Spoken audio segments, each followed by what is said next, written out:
Good morning everybody student. सभी प्यारे विद्यार्थियों को नमस्कार। आशा करता हूँ कैसे होंगे सभी लोग, अच्छे होंगे। और अपन जो प्रक्रिया में थे, जिस टॉपिक्स की अपन चर्चा कर रहे थे, हम सब मिलकर उस पर वार्तालाप कर रहे थे, वो अपना टॉपिक था, वो संघ सरकार में कार्यपालिका से एक पॉइंट लिया था अपन ने, वो राष्ट्रपति था। राष्ट्रपति के जो बारे में अपन ने जो जिक्र किया था, वो राष्ट्रपति के अनुच्छेद महत्वपूर्ण अनुच्छेदों की अपन ने चर्चा की।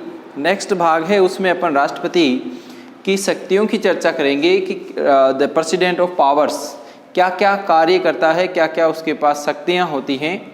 जो शक्तियाँ होती हैं उसके वो कार्य होते हैं, जो कार्य फंक्शंस होते हैं वो उसकी पावर्स यानी शक्ति होती है। तो राष्ट्रपति की जो शक्तियां हैं उनको अपन चरणबद्ध रूप से एक एक मान के पढ़ेंगे कि राष्ट्रपति के पास कौन कौन सी क्या होती हैं, पावर्स होती हैं। देखो, राष्ट्रपति के पास सबसे पहले जो शक्ति है वो कार्यपालिका की शक्ति है। कौन सी शक्ति है? वो कार्यपालिका की क्या है? शक्ति है, नंबर 1।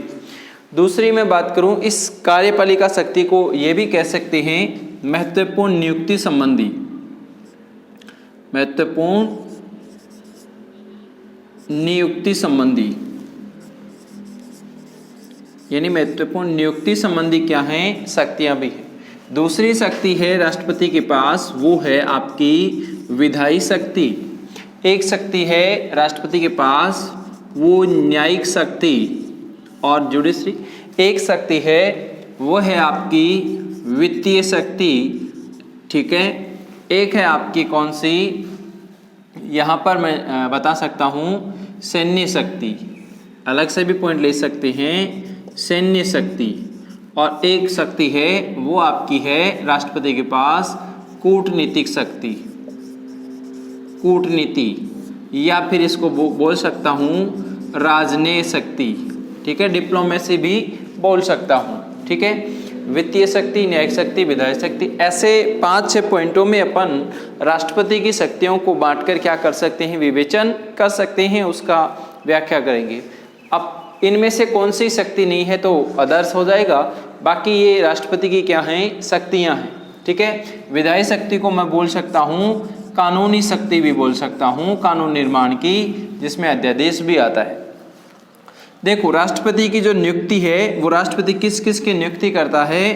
तो राष्ट्रपति जो नियुक्ति करता है, सबसे पहले मैं बताना चाहता हूँ, प्रधानमंत्री एवं प्रधानमंत्री की सिफारिश पर प्रधानमंत्री और उसकी मंत्री परिषद की क्या करता है? नियुक्ति करता है। ये भी आपको क्या करना है? ध्यान रखना है। प्रधानमंत्री के साथ साथ जो और महत्वपूर्ण पद हैं, जैसे महान्यायवादी की भी नियुक्ति कौन करता है? राष्ट्रपति करता है। CAG के यानी कंट्रोलर ऑडिटर जनरल, CAG के की नियुक्ति भी कौन करता है? राष्ट्रपति करता है, ठीक है। सर्वोच्च न्यायालय और हाई कोर्ट, उच्च न्यायालय, सुप्रीम कोर्ट और हाई कोर्ट के जो न्यायाधीश हैं, उन न्यायाधीशों की भी नियुक्ति कौन करता है? राष्ट्रपति ही करता है, सुप्रीम कोर्ट और हाई कोर्ट के न्यायाधीशों की। बाकी सभी राज्यों के राज्यपालों की व उपराज्यपालों की नियुक्ति भी कौन करता है? राष्ट्रपति ही करता है, ठीक है। और उसके बाद मैं बात करूं, UPSC के अध्यक्ष व सदस्यों की नियुक्ति भी कौन करता? अध्यक्ष व सदस्यों की नियुक्ति भी कौन करता है? राष्ट्रपति द्वारा ही की जाती है। आगे मैं बात करूं तो निर्वाचन आयोग के अधिकारियों की नियुक्ति भी कौन करता है? राष्ट्रपति ही करता है। और प्रमुख आयोग की बात करूं, प्रमुख आयोग हैं, उन आयोगों के जो राष्ट्रीय आयोग हैं, उनकी नियुक्ति भी कौन करता है? राष्ट्रपति द्वारा ही की जाती है। इन आयोगों में देखो, सबसे पहले आ सकता है अल्पसंख्यक आयोग है, उसकी नियुक्ति कर सकता है। और ऐसे कह दूं भाषा आयोग, तो भाषा आयोग की नियुक्ति भी कौन करता है? राष्ट्रपति ही करता है। चाहे वो SC आयोग हो, ST आयोग हो और या फिर OBC आयोग हो, ये सभी महत्वपूर्ण जो आयोग हैं उनकी नियुक्ति भी कौन करता है? राष्ट्रपति ही करता है। इसका कहने का मतलब है राष्ट्रीय मानवाधिकार आयोग इसका कहने का मतलब है जो राष्ट्रीय स्तर पर जो प्रमुख पदाधिकारी हैं, राष्ट्रीय स्तर के प्रमुख पदाधिकारियों की नियुक्ति किसके द्वारा की जाती है? सभी प्यारे विद्यार्थियों, एक ही आंसर है, वो सारी नियुक्ति किसके द्वारा की जाती है? वो राष्ट्रपति के द्वारा ही की जाती है। ठीक है। अब ये पहली शक्ति हुई वो कार्यपालिका की शक्ति है, जिसमें वो प्रधानमंत्री की नियुक्ति करता है, महान्यायवादी की नियुक्ति करता है, सीएजी की नियुक्ति करता है, सुप्रीम कोर्ट और हाई कोर्ट के न्यायाधीशों की नियुक्ति करता है, राज्य के राज्यपाल की नियुक्ति करता है या राज्यपालों की नियुक्ति करता है, यूपीएससी के अध्यक्ष सदस्यों की नियुक्ति करता है, निर्वाचन आयोग के अधिकारियों की नियुक्ति करता है, और जो प्रमुख आयोग है उन आयोगों के अध्यक्षों की नियुक्ति भी कौन करता है? राष्ट्रपति ही करता है। दूसरी अपन जो बात करेंगे वो विधायी शक्तियां हैं। विधायी शक्तियों में किन किन बातों का जिक्र है? अगर कोई भी कानून बनता है तो राष्ट्रपति के हस्ताक्षर होना क्या है? जरूरी है। हस्ताक्षर होंगे किसके? राष्ट्रपति के, तभी क्या बनता है? कानून बनता है। हस्ताक्षर होना राष्ट्रपति के आवश्यक है। सभी पर क्या हस्ताक्षर करता है? या पर मैं कह दूं सभी विधेयकों पर क्या देता है? अनुमति देता है। दूसरी बात करूं, विधेयक हैं जो साधारण विधेयक हैं, साधारण विधेयक उन पर तो साधारण विधेयक हैं, उन पर राष्ट्रपति की अनुमति आवश्यक है ही है। ठीक है, जो राष्ट्रपति लोकसभा राज्यसभा में बनने के बाद विधेयक पर हस्ताक्षर करता है।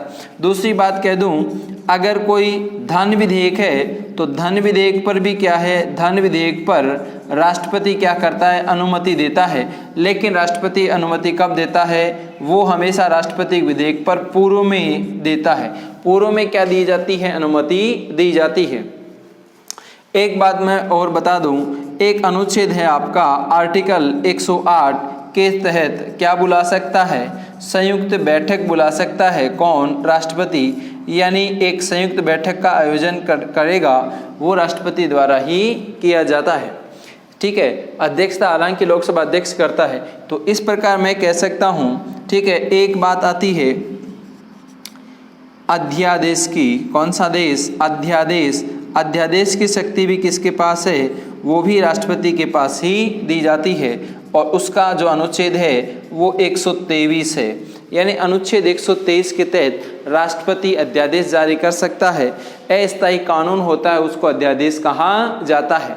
तो इस प्रकार से ये राष्ट्रपति की क्या हैं? शक्तियां हैं। ठीक है प्यारे विद्यार्थियों, पहली शक्ति है वो है आपकी शक्ति कौन सी? कार्यपालिका की शक्ति। नंबर 2 दूसरी है विधायी शक्ति, और तीसरी की मैं बात करूंगा वो है आपकी न्यायिक शक्ति। देखो, राष्ट्रपति को कहने को तो न्याय करने की जो बात है वो किसके द्वारा की जाती है? वो न्यायपालिका द्वारा ही की जाती है। लेकिन कुछ मामलों में या कुछ क्षेत्रों में न्याय करने का अधिकार किसको दिया गया है? समाधान करने का अधिकार किसको दे रखा है? राष्ट्रपति को भी दे रखा है। यानी अनुच्छेद आर्टिकल की बात करूं तो आर्टिकल 72 में किस बात का जिक्र किया गया है? समाधान का। राष्ट्रपति क्या कर सकता है? समाधान भी कर सकता है, यानी माफ कर सकता है राष्ट्रपति। ठीक है, यानी कैसे कर सकता है? वो सजा को क्या कर सकता है? कम भी कर सकता है। ठीक है, सजा की जो अवधि है उस अवधि को कम कर सकता है। अवधि को क्या कर सकता है? कम कर सकता है। सजा की जो प्रक्रिया है उस प्रक्रिया में भी क्या कर सकता है? बदलाव कर सकता है। ठीक है, या और क्या कर सकता है? तो राष्ट्रपति उस कार्यकाल की अवधि को आगे के लिए बढ़ा सकता है, अवधि को आगे दे सकता है। ठीक है, जैसे गर्भवती महिला है, ठीक है, उसको सजा दी जाती है तो उस समय को क्या कर सकता है? 12 महीने बाद सजा दी जाए, तो ऐसी प्रक्रिया को कर सकता है। यहाँ तक कि राष्ट्रपति मृत्यु दंड को भी क्या कर सकता है? माफ कर सकता है, कम कर सकता है, और पूर्ण रूप से भी इसको क्या कर सकता है? पूर्णतः माफ भी कर सकता है। तो इतनी जो शक्तियाँ हैं वो न्यायिक शक्तियाँ हैं। और इसी के तहत एक बात और बता रहा हूँ कि सर्वोच्च न्यायालय का मुख्य न्यायाधीश, ठीक है, सुप्रीम कोर्ट या कह दें हाई कोर्ट के जो न्यायाधीश हैं उनके न्यायाधीशों की नियुक्ति भी किसके द्वारा की जाती है? जजों की नियुक्ति भी राष्ट्रपति द्वारा की जाती है। तो ये न्यायिक शक्तियों में है। आगे मैं बात करना चाहता हूँ, चौथे नंबर की जो शक्ति है वो आपकी शक्ति है वित्तीय शक्ति। कौन सी है? वित्तीय शक्ति। एक आपके समक्ष एक आर्टिकल आता है, वो आर्टिकल है आपका अनुच्छेद 280। अनुच्छेद 280 में किस बात का उल्लेख किया गया है? वित्त आयोग का क्या गया है? वित्त आयोग का क्या होगा? गठन होगा। वित्त आयोग का क्या किया गया है? गठन। इस वित्त आयोग में एक अध्यक्ष और 4 क्या होते हैं? सदस्य होते हैं। इसका मतलब है इस वित्त आयोग की नियुक्ति या गठन कौन करता है? राष्ट्रपति द्वारा ही किया जाता है। ठीक है, अब मैं बात करूं यहाँ पर, तो वित्त आयोग वित्तीय कार्य भी किया जाता है। एक बात और बंदे बताई है, धन विधेयक पर भी क्या देता है? राष्ट्रपति अनुमति देता है। और बाकी संचित निधि है, संचित निधि, और आपने सुना होगा एक निधि आती है, वो आकस्मिक निधि आती है, आकस्मिक निधि। ठीक है, तो आकस्मिक निधि पर भी राष्ट्रपति का क्या होता है? अधिकार होता है। देश का धन राष्ट्रपति द्वारा ही क्या किया जाता है? हस्ताक्षर होने के बाद खर्च किया जा सकता है। तो हम बात कर रहे हैं वो सामान्य शक्तियों की बात कर रही हैं। कौन सी शक्तियों की बात कर रही हैं? सामान्य शक्तियों की बातें कर रही हैं। शक्तियां, राष्ट्रपति की जो शक्तियां हैं वो 2 भागों में बांटी गई हैं। एक तो कौन सी है? सामान्य शक्ति, और एक है कौन सी? आपातकाल शक्ति। ठीक है, तो हम सामान्य शक्तियों की चर्चा कर रहे हैं। 5वें नंबर पे शक्ति है वो सैन्य शक्ति है। 5वें नंबर पे है वो कौन सी शक्ति है? वो सैन्य शक्ति है। और सैन्य शक्तियों में मैंने कल भी बताया था कि राष्ट्रपति तीनों सेनाओं का क्या होता है? सर्वोच्च सेनापति होता है। ठीक है, सेनापति होता है कौन? राष्ट्रपति। किनका? तीनों सेनाओं का। यानी कहने का मतलब है तीनों सेनाओं का क्या होता है? सेनापति। ये ध्यान रखना है, राष्ट्रपति सर्वोच्च क्या होता है? सेनापति होता है। और राष्ट्रपति इनकी क्या करता है? नियुक्ति भी करता है। 6 नंबर की बात करूं, वो है आपकी अंतर्राष्ट्रीय स्तर पर राजनयिक, डिप्लोमेसी या कूटनीतिक शक्ति। यानी अंतर्राष्ट्रीय स्तर पर बहुत सारे क्या होते हैं? संधि होती है। संधि और समझौते जो होते हैं वो किसके नाम से होते हैं? वो राष्ट्रपति के नाम से ही किए जाते हैं। यानी संधि और समझौते राष्ट्रपति के नाम से किए जाते हैं। और विदेशियों में राजदूतों की नियुक्ति है, यानी विदेशी राजदूतों की, विदेशों में राजदूतों की नियुक्ति, राजदूत होते हैं या फिर कह दूं उच्चायुक्त होते हैं। तो उच्चायुक्तों की नियुक्ति करने का जो कार्य होता है वो राष्ट्रपति का ही होता है। इस प्रकार से राष्ट्रपति की जो शक्तियां हैं, उन राष्ट्रपति की शक्तियों में 2 प्रकार की शक्तियां पाई जाती हैं। उनमें सामान्य शक्ति हैं, वो सामान्य शक्तियां इस प्रकार से आपको दी गई हैं, बताई गई हैं कि राष्ट्रपति की जो शक्तियां हैं वो सामान्य शक्तियां किस प्रकार से बटी हुई हैं। राष्ट्रपति की ये जो शक्तियां हैं, ये शक्तियां कौन सी शक्तियां हैं प्यारे विद्यार्थियों? ये जो शक्ति है वो सामान्य शक्तियां हैं। ये राष्ट्रपति की आपके समक्ष कौन सी शक्तियां दी गई हैं? वो सामान्य शक्तियां दी गई हैं। ये आपको क्या करना है? ध्यान रखना है। आप इसका क्या कर सकते हैं? स्क्रीनशॉट ले सकते हैं, और स्क्रीनशॉट लेने के बाद ठीक है उसको कापी में नोट डाउन कर सकते हैं। बाकी आप PDF चाहते हैं तो PDF भी क्या हो जाएगी? उपलब्ध हो जाएगी। तो अपन ने चर्चा की है वो सामान्य शक्तियों की चर्चा की है राष्ट्रपति की, ये ध्यान रखना है। तो राष्ट्रपति के समक्ष सबसे पहले नंबर 1 पे कौन सी शक्ति है? वो है आपकी कार्यपालिका की शक्ति, यानी नियुक्ति संबंधी महत्वपूर्ण पदों पर अनुच्छेद 74 के तहत प्रधानमंत्री और मंत्रिपरिषद होती है, जिसमें 75 में प्रधानमंत्री की क्या की जाती है? नियुक्ति की जाती है। महान्यायवादी 76 में है, और CAG के नियंत्रण माले का परीक्षक है, उसको भी नियुक्त करता है। सुप्रीम कोर्ट, हाई कोर्ट के न्यायाधीशों की नियुक्ति राज्य के राज्यपाल, उपराज्यपाल, UPSC सदस्य, निर्वाचन आयोग, प्रमुख आयोगों के अध्यक्षों की और नियुक्ति भी कौन करता है? राष्ट्रपति ही करता है। दूसरी शक्ति की मैं बात करूं तो दूसरी शक्ति है आपकी राष्ट्रपति की विधायी शक्ति। और विधायी शक्ति में राष्ट्रपति क्या देता है? सभी विधेयकों पर क्या देता है? अनुमति देता है। विधेयक साधारण विधेयक, धन विधेयक और संविधान संशोधन विधेयक होते हैं 3 प्रकार के। ठीक है, तो साधारण विधेयक पर बाद में देता है, धन विधेयक पर पहले देता है। एक है अध्यादेश की शक्ति, अनुच्छेद 123 के तहत जब संसद का सत्र नहीं चल रहा होता है तो राष्ट्रपति द्वारा जारी किया गया आदेश क्या कहलाता है? अध्यादेश कहलाता है। एक शक्ति है आपकी न्यायिक शक्ति, अनुच्छेद 72 के तहत, यानी राष्ट्रपति सजा की अवधि को क्या कर सकता है? कम कर सकता है, प्रकृति बदल सकता है, अवधि को आगे के लिए बढ़ा सकता है, लघुकरण, ठीक है, प्रतिहार, इस प्रकार शक्तियां हैं। तो ये शक्तियां हैं राष्ट्रपति के समाधान जो अनुच्छेद 72 में है। एक शक्ति है राष्ट्रपति की वित्तीय, अनुच्छेद 280 के तहत वित्त आयोग का गठन करता है, जिसमें एक सदस्य अध्यक्ष और 4 सदस्य होते हैं। तो वित्त आयोग का गठन भी अनुच्छेद 280 के तहत राष्ट्रपति करता है। एक शक्ति है राष्ट्रपति की जो सैन्य शक्ति है, तीनों सेनाओं का सर्वोच्च सेनापति राष्ट्रपति ही होता है, और यह अनुच्छेद 53 में स्पष्ट रूप से उल्लेख भी किया गया है। एक बात करूं, यहाँ एक शक्ति है कूटनीति या अंतर्राष्ट्रीय स्तर पर संधि और समझौते राष्ट्रपति के नाम से किए जाते हैं, और अंतर्राष्ट्रीय स्तर पर विदेशों में राजदूतों की नियुक्ति होती है, वो विदेशी राजदूतों की नियुक्ति राष्ट्रपति के द्वारा ही की जाती है। ये भी अपन को क्या करना है, ध्यान रखना है। ये तो अपन ने चर्चा की, वो सामान्य शक्तियों की क्या की है, चर्चा की है। अब मैं बात करूँ राष्ट्रपति की, ये तो सामान्य शक्तियाँ हैं। अब अपन बात करेंगे किसकी, आपातकालीन, कौन सी आपातकालीन पावर्स कौन सी हैं, तो आपातकालीन शक्तियां हैं, उनका जिक्र करेंगे। कल अपन ने थोड़ा सा बताया था आपातकालीन शक्तियां 3 प्रकार की होती हैं। इमरजेंसी कह सकते हैं या संकट काल भी कह सकते हैं, कि संकट काल के दौरान राष्ट्रपति के पास क्या पावर होती है, किसके समय, संकट के समय। तो संकट के समय राष्ट्रपति के पास 3 प्रकार की शक्तियों का विवेचन किया गया है। राष्ट्रपति को 3 प्रकार की शक्तियां दी गई हैं। ये भी अपन को क्या करना है, ध्यान रखना है, ठीक है।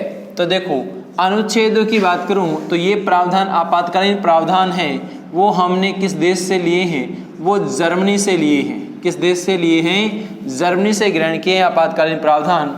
और संविधान के भाग की बात करूं तो संविधान के भाग 18 में इनका क्या किया गया है, जिक्र किया गया है। और अनुच्छेद की बात करूं आर्टिकल तो 352 से लेके 360 तक राष्ट्रपति की आपातकालीन शक्तियों का क्या मिलता है, उल्लेख मिलता है।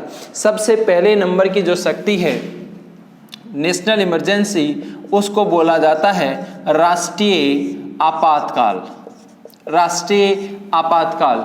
दूसरी शक्ति है वो राज्य में संवैधानिक तंत्र विफल हो जाए तो उसको बोला जाता है राष्ट्रपति शासन, राष्ट्रपति शासन। और तीसरी शक्ति है उसे कहा जाता है वित्तीय आपातकाल। कौन सा आपातकाल, वित्तीय आपातकाल। ये भी ध्यान रखना है। यानी 3 प्रकार के आपातकाल की चर्चा की गई है। नंबर 1 राष्ट्रीय आपातकाल की मैं बात करूं तो ये देश में लगता है। कहां पर लगता है, पूरे देश में लगता है। और किस आधार पर लगता है, इस राष्ट्रपति को कारण की बात करूं, सबसे पहले लागू कौन करता है, तो लागू करने की बात करूं तो यहाँ लागू कौन करता है, यहाँ पर लागू सब जगह राष्ट्रपति ही करता है। किसके द्वारा लागू होता है ये आपातकाल, राष्ट्रपति के द्वारा ही लागू होता है। ये भी आपातकाल है वो राष्ट्रपति ही लागू करता है। इसका मतलब है तीनों प्रकार के आपातकाल लागू कौन करता है, राष्ट्रपति। अच्छा, किस कारण के आधार पर करता है, कारण होना चाहिए। तो कारण की मैं बात करूं, किस कारण के आधार पर ये आपातकाल लागू होते हैं। तो राष्ट्रपति ये जो राष्ट्रीय आपातकाल होगा वो देश में क्या हो जाए, युद्ध हो जाए, बाह्य आक्रमण हो जाए, ठीक है, या सशस्त्र विद्रोह। पहले आंतरिक विद्रोह शब्द था, सशस्त्र विद्रोह शब्द जोड़ा गया 44वें संविधान संशोधन 1978 में। तो यह तो क्या हो जाए, युद्ध हो जाए, या क्या हो जाए, बाह्य आक्रमण हो जाए, या फिर क्या हो जाए, सशस्त्र विद्रोह हो जाए। उस आधार पर क्या लगाया जाता है, ये आपातकाल लगाया जाता है।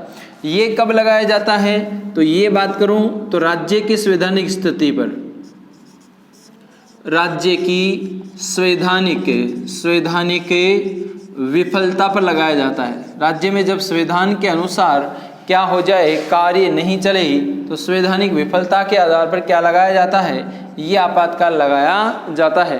तीसरी मैं बात करूं यहाँ पर, ठीक है, तो देश की मुद्रा को या साख उत्पन्न हो जाए, यानी देश में क्या हो जाए, देश में क्या हो जाए, संकट उत्पन्न हो जाए। क्या हो जाए, देश में संकट किस पर, मुद्रा का। तो मुद्रा की इमरजेंसी हो जाए, स्थिति अस्थिति जिसको बोलते हैं, जब साख संकट में पड़ जाए, मुद्रा संकट में पड़ जाए, तब ये आपातकाल लगाया जाता है। लागू हमेशा तीनों जगह राष्ट्रपति करता है, आधार मैंने बता दिए। अब इनका क्या पड़ता है, जब आपातकाल लगता है तो अनुमति की क्या होती है, कहीं ना कहीं आवश्यकता होती है। तो जब आपातकाल लगता है तो इसको संसद से क्या लेनी पड़ती है, संसद की क्या होती है, या मंत्री परिषद के द्वारा क्या दी जाती है, अनुमति। इसका मतलब इसको अनुमति की आवश्यकता होती है, संसद का क्या होना चाहिए, अनुमति, या फिर मैं कह सकता हूँ एक तरह से आप कह सकते हैं, अच्छा वर्ड रहेगा, अनुमोदन की आवश्यकता होती है। किसकी, संसद की। और संसद कितने महीने में, 1 माह में क्या करे, अनुमोदन करे।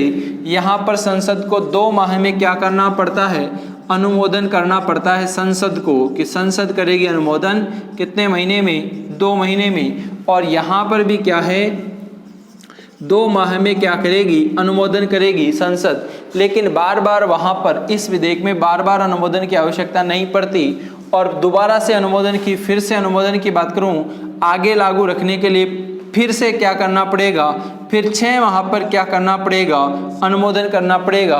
इसको भी फिर 6 माह में क्या करना पड़ेगा, अनुमोदन। इसको बार बार अनुमोदन की आवश्यकता नहीं पड़ती है। दोबारा अनुमोदन की आवश्यकता वित्तीय आपातकाल में नहीं पड़ती है।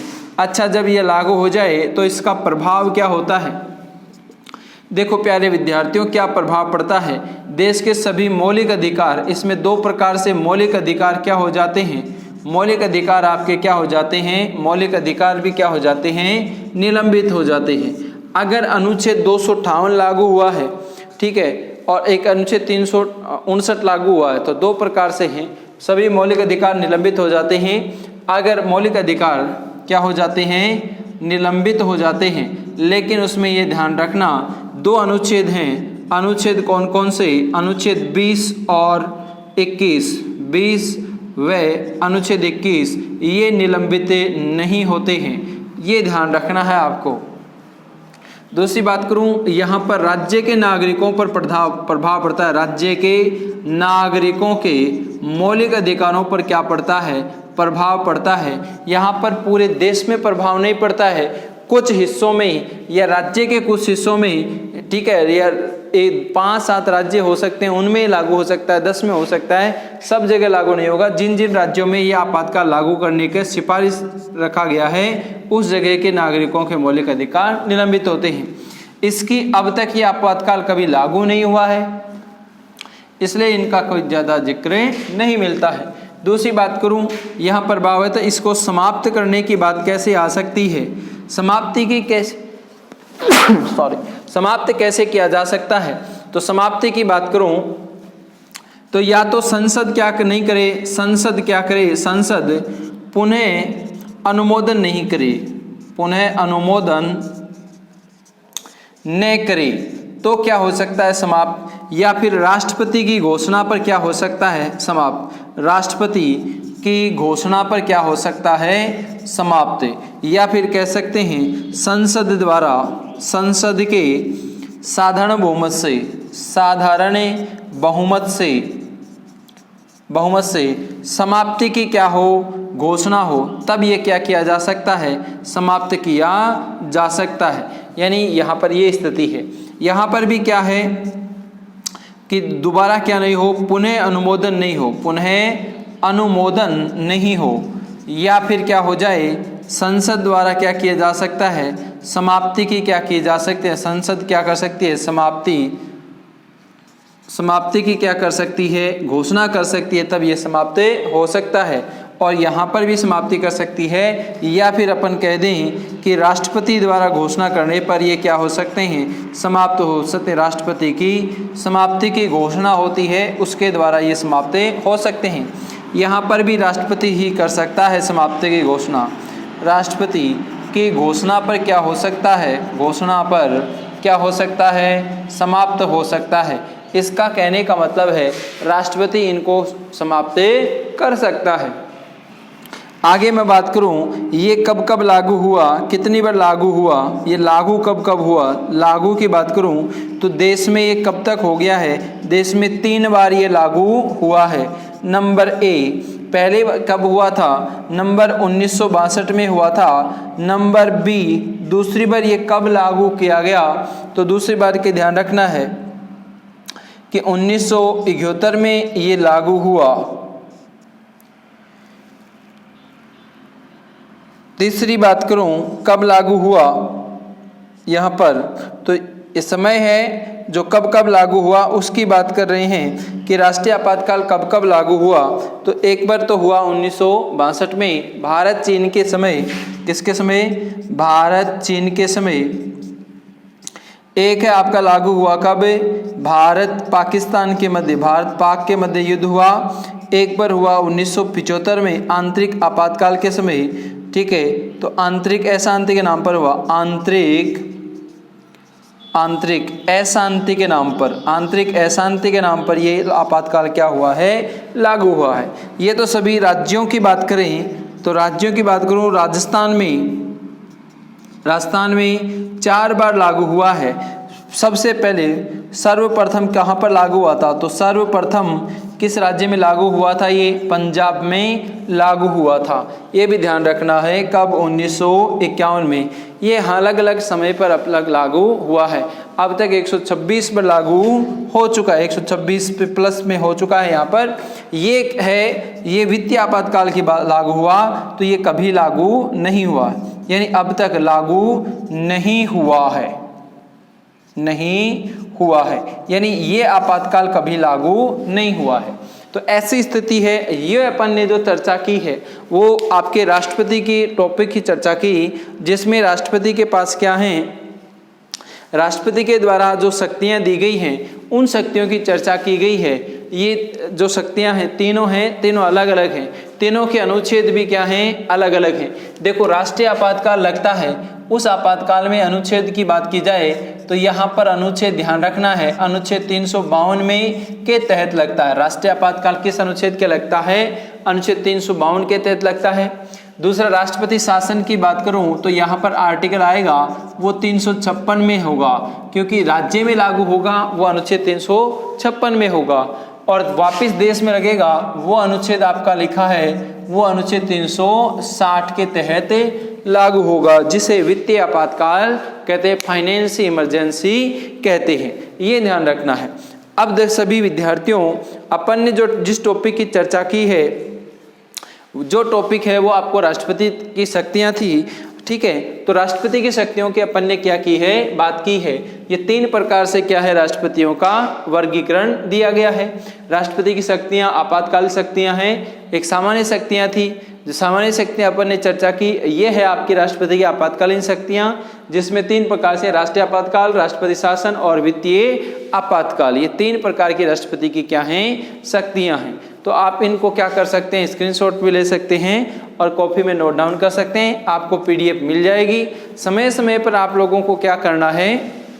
समय समय पर आप इन चीज़ों को बार बार दोहराएं, समय का सदुपयोग करें। बहुत इंपॉर्टेंट है ये चीज़ें। 10वीं और 12वीं की बोर्ड के एग्जाम में भी ये चीज़ें बहुत बार पूछी जाती हैं, कंपटीशन में तो पूछी जाती हैं ये चीज़ें। ठीक है, आज मैं अपना जो लेक्चर्स है वो मैं यहीं पर समाप्त करना चाहता हूँ। आप इनका स्क्रीनशॉट ले सकते हैं। थैंक यू, धन्यवाद।